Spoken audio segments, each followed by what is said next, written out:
First, we're going to talk about where oysters originate from. You will find oysters in many gulfs, oceans. They tend to be around corals. They come in colonies. They like the slightly shallow water, murky or dirty, muddy even. And they have several varieties. They have 4 varieties. One of them is the Atlantic Ocean oyster. You have the European oyster, the Olympia oyster, and you have the Pacific oyster. The Atlantic oyster tend to be a dark, round, flat shell. The European one is it looks like an Olympia, dark greenish brown color, but it's bigger than the Olympia. The Olympians, they tend to be more sweeter, and they're very small. So they would recommend that you would use that first to try it out as a beginner because of the taste. And the Pacific oyster comes in very many varieties too.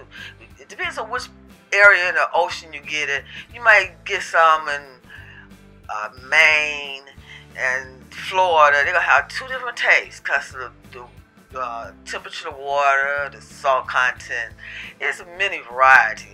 I mean, it's just amazing how many varieties. It's just like humans. We get all these different humans, different races, different languages, just like oysters. But they're saying that they're going to be extinct if the water pollution and mankind don't do what they're supposed to be doing. But I really enjoy oysters.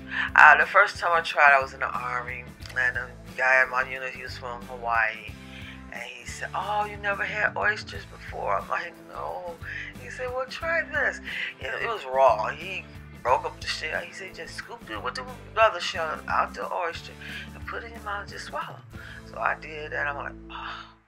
He said, "Oh, you might enjoy it if it was fried or steamed or grilled." And I did enjoy it. And ever since then, I've been hooked because I was late bloomer on the seafood deal because I couldn't be around fish, any kind of fish, seafood, shell. I couldn't even get near the bill aisle with it smelling fishy. I would break out. So to me, it was a treat. And I've been going buck wild. They say I'm allergic, but I haven't had no reaction. I continue to eat it. The first time I had Oyster Rockefeller, I was downtown with my cousin, and it was very tasty. But I'm like, oh man, they could have did better than that. So I bought some and been experimenting.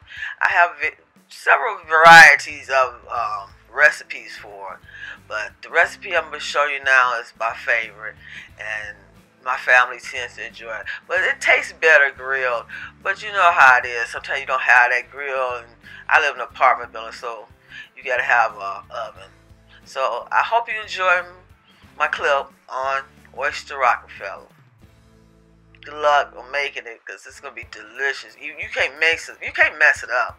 Just remember, always get your oysters just closed. If they're open, they dead, throw it out. You can buy oysters frozen and freeze them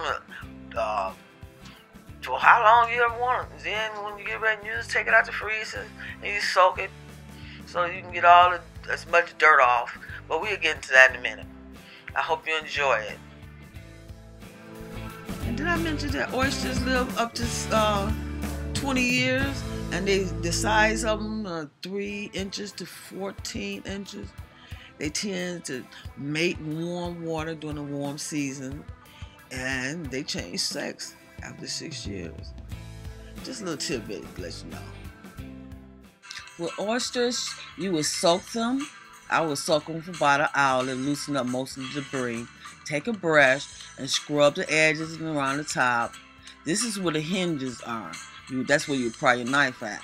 But first, get your towel, fold it. Be very careful with the knife because it will slip. And don't nobody want to get cut. Stick the knife in the hinges and you give it a slight twist. Don't hold too firmly. A slight twist is all you need. And once you crack that oyster, it opens real easily. If they open, don't use it. This is the process afterwards. You take your oysters and you put it in your pan. Then you start the process of your spinach.